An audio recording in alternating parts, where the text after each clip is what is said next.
Good morning students. ठंडी ठंडी सुबह है और आज हम देखो जैकेट पहने हैं पुराना वाला, कल नया वाला निकालेंगे, आज पुराना वाला पहने हैं। तो चलो आज हम लोग शुरू करते हैं अध्याय 7 का लास्ट जो एक्सरसाइज है 7.3 त्रिभुज का क्षेत्रफल। आप लोग त्रिभुज का क्षेत्रफल तो पहले में पूर्व में निकाले होंगे कि 1/2 गुने आधार गुने ऊंचाई निकाले होंगे ना। अब ये भुजाओं से निकालते हैं, समकोण त्रिभुज बनाते हैं तो समकोण त्रिभुज का क्षेत्रफल निकालते हैं। हम लोग एक और त्रिभुज का क्षेत्रफल सीखे होंगे, हीरोन का सूत्र याद है।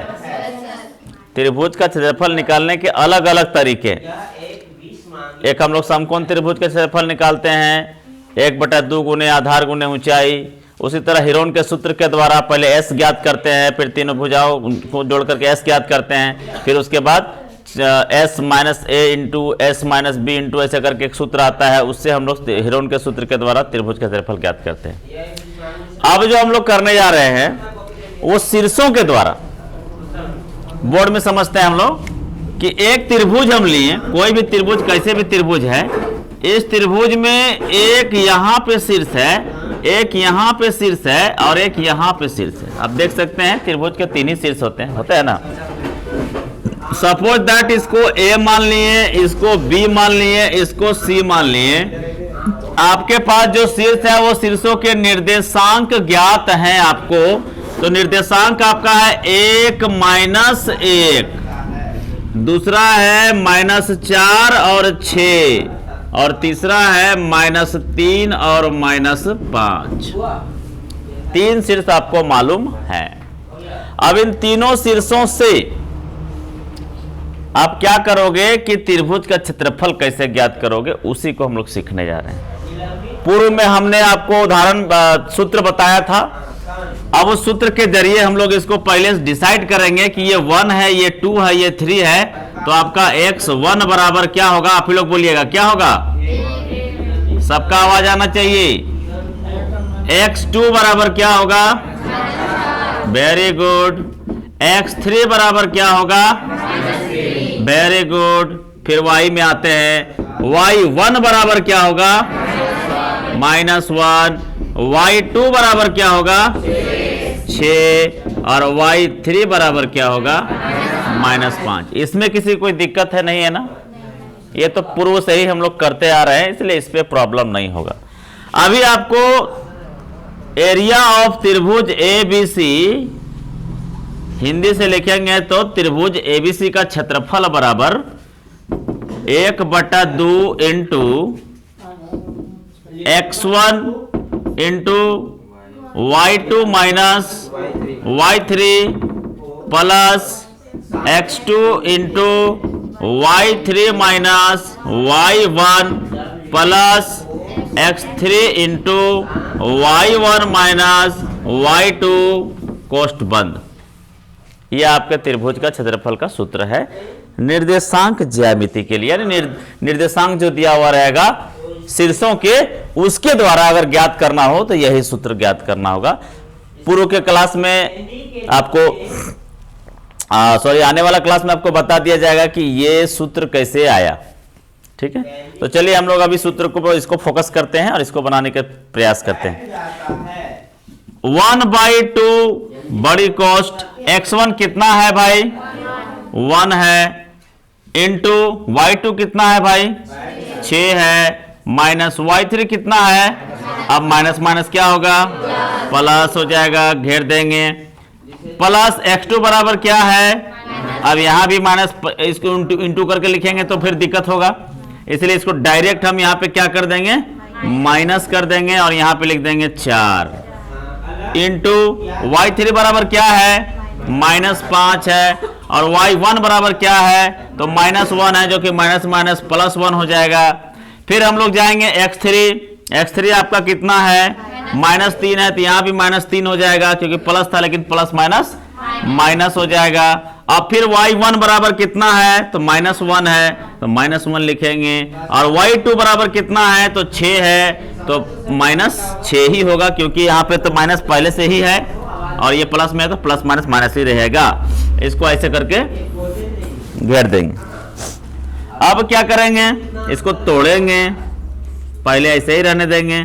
6 और 5 कितना होगा, 11 को 1 से गुना करेंगे तो कितना होगा, 11 एकम 11 हो गया।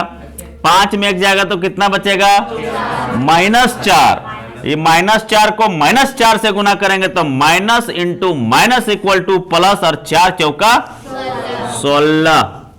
फिर यहां -7 होगा, जोड़ देंगे तो -7 होगा ना। -1 इंटू -1 -6 बराबर प्लस, सॉरी -7, यहां -7 हो जाएगा। तो 7 और -7 और -3 माइनस और 7 दिया 21, ये आपका निकल के सामने आया। अब हम लोग थोड़ा सा, ये जगह की कमी है, थोड़ा हम यहां लिखते हैं 1/2 इंटू 21, 16, 11, तीनों को क्या करेंगे, जोड़ देंगे। 1 6 7 7 और 1 8। अब यहाँ पे कोष्टक हटा देते हैं हम लोग, क्योंकि जोड़ना है तो गुना कर लेते हैं। तो 6 1 7 7 और 1 8, और इधर 2 3 3 और 1 4, 48 48। 2 से कट रहा है, 2 का पढ़ा 24 बार पढ़ेंगे तो 24 दूनी 48 होता है 24। अब यहाँ ना सेंटीमीटर ना मीटर ना कुछ दिया हुआ है, मात्रक नहीं दिया हुआ है, यूनिट नहीं दिया हुआ है। अगर नहीं दिया हुआ है तो वर्ग मात्रक हो जाएगा, क्योंकि क्षेत्रफल हमेशा वर्ग में ही होता है, स्क्वायर में ही होता है, पता है कि नहीं। तो ये वर्ग मात्रक उत्तर हो जाएगा। आपका उत्तर आपके सामने है। हमको नहीं लगता है कि आपको समझ में नहीं आया होगा। आ गया, समझ गया कि नहीं, कोई दिक्कत।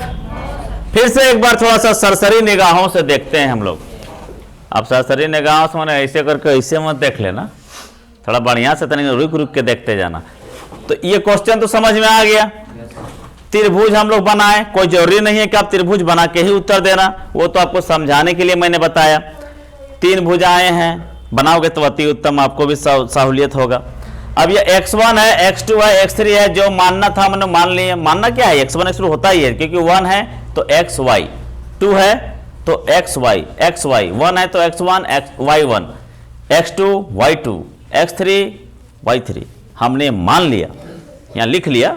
अब लिखने के बाद त्रिभुज एबीसी का क्षेत्रफल का फॉर्मूला लिखा, फॉर्मूला को सेट किया, फिर जोड़ना था तो जोड़ दिया, घटाना था तो घटा दिया, गुना करना था तो गुना कर दिया। ये कंडीशन आया, तीनों को हम लोग जोड़ दिए, जोड़ने के बाद ये कंडीशन आया, 2 को 48 से काटना है तो 24 दूनी 48 होता है, आप लोग जानते ही हैं। काट दिए, 24 वर्ग मात्रक आंसर आ गया। पाउज। देखिए 7.3 का जो पहला क्वेश्चन है वो पहला का दूसरा दोनों बन जाएगा, पहला का पहला दूसरा बन जाएगा ना।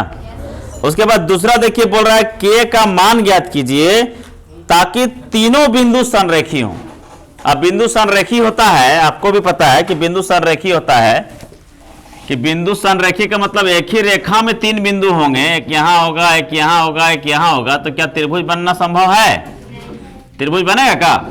नहीं बनेगा। भले ही 3 भुजा है लेकिन त्रिभुज नहीं बनेगा। तो उस कंडीशन में त्रिभुज ए बी सी का क्षेत्रफल बराबर हो जाएगा आपका 0।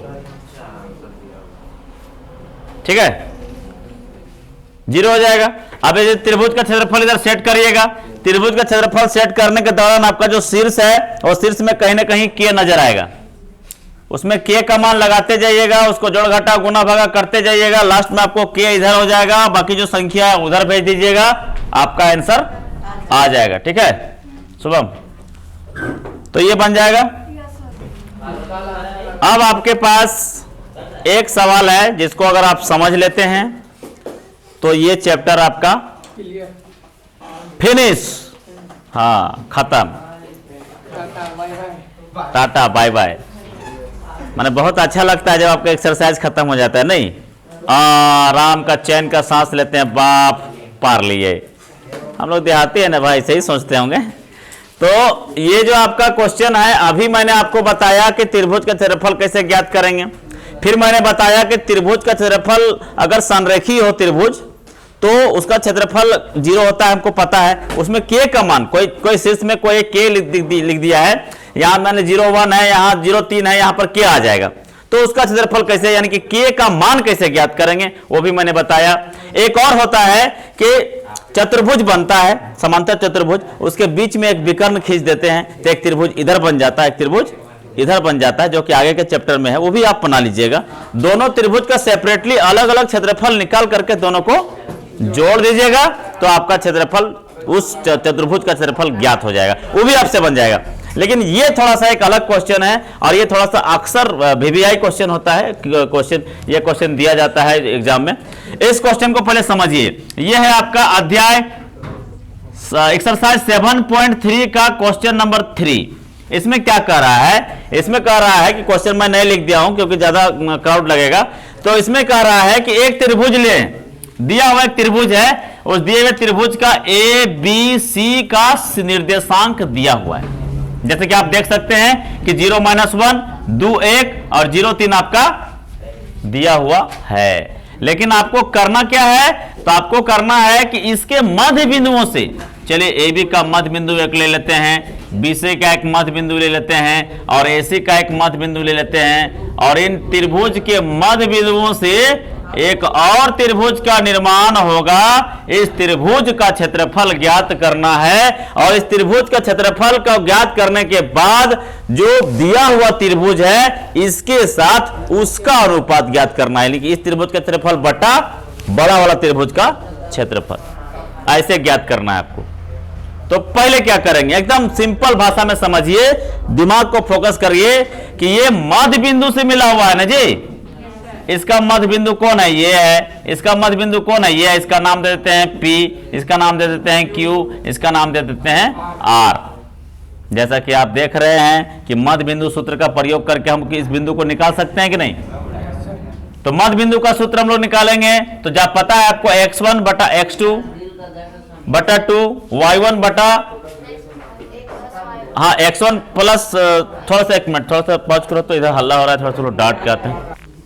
तो बगल में हल्ला हो रहा था तो उसको थोड़ा सा समझाना जरूरी था, इसलिए हम लोग पॉज किए थे, समझा के आ गए हैं। बगल में भी क्लास चलते रहता है ना, तो बहुत हल्ला करते रहता है वो लोग, बदमाशी करते रहता है। सर थोड़ा सा सीधा है तो उसका नाजायज फायदा उठाता है वो लोग। तो ये आप हम लोग कहा थे कि इसका मध्य बिंदु ज्ञात करेंगे, और मध्य बिंदु ज्ञात करने के लिए पहले समझा रहे हैं हम इस वीडियो में। इस क्वेश्चन को हम नहीं बनाएंगे, नेक्स्ट वीडियो में बनाएंगे। यहां पर आप देख सकते हैं कि x1 प्लस x2 बटा 2 अगर कर देते हैं तो आपका p का x ज्ञात हो जाता है। फिर y1 प्लस y2 बटा 2 कर देते हैं तो y ज्ञात हो जाता है। होता है कि नहीं, होता है कि नहीं। हाँ, तो जब p और p का x और y ज्ञात हो जाएगा, सपोज दैट यहाँ 0 आ गया, यहाँ 1 आ गया, तो p ज्ञात हो गया, है ना। अब ये होगा कि नहीं होगा नहीं पता है हमें, है ना, ऐसे बता रहा हूं मैं। अब ये दोनों का मध्य बिंदु ज्ञात करेंगे तो x1 प्लस x2 बटा 2, y1 प्लस y2 बटा 2, और इसी तरह करके x और y ज्ञात हो जाएगा, तो इसका ज्ञात हो जाएगा। फिर यहां आते हैं हम लोग ए और c का मध्य बिंदु ज्ञात करेंगे तो x1 प्लस x2 बटा 2, y1 प्लस y2 बटा 2 कर देंगे, आपका ये r भी ज्ञात हो जाएगा। अब सपोज दैट यहाँ कुछ है, यहाँ कुछ है, यहाँ कुछ है, तो एक त्रिभुज बना कि नहीं बना, ये पूरा त्रिभुज 1 बना और ये पूरा त्रिभुज 2 बन गया। अब इस त्रिभुज के क्षेत्रफल ज्ञात कर दीजिएगा, आंसर आपका आ जाएगा। जब इसको ज्ञात कर दीजिएगा तब फिर क्या कर रहा है आपको, ये वाला त्रिभुज का भी क्षेत्रफल ज्ञात करने बोल रहा है, क्योंकि बोल रहा है कि जो त्रिभुज का क्षेत्रफल छोटा वाला आएगा उस त्रिभुज का क्षेत्रफल को बड़ा वाला त्रिभुज के क्षेत्रफल के साथ अनुपात ज्ञात करना है। तो इसको भी तो ज्ञात करना होगा, तो बड़ा वाला त्रिभुज का क्षेत्रफल भी ज्ञात कर लेंगे, त्रिभुज ABC का क्षेत्रफल भी ज्ञात कर लेंगे, उसका भी मान रख लेंगे ABC x1 x2 y1 y2 y3, उसका भी क्षेत्रफल ज्ञात हो जाएगा। उसके बाद दोनों का क्या करेंगे, एरिया ऑफ त्रिभुज PQR, पहले छोटा वाला से बड़ा वाला का अनुपात निकालने बोल रहा है ना, तो उसके बाद इसका और इसका अनुपात, दोनों का त्रिभुज का अनुपात निकाल देंगे, आंसर आपका आ जाएगा। वीडियो लंबा बन जाएगा, एक मिनट रुक जाओ, वीडियो लंबा बन जाएगा, इसलिए हम लोग आज इतने कर रहे हैं, और समय भी हो गया है, दूसरे क्लास का समय हो गया है। कल हम लोग इसको आप लोग बना के कोशिश कीजिएगा, नहीं होगा और होगा, दोनों हालत में, दोनों कंडीशन में कल हम लोग इसको बनाएंगे, ठीक है।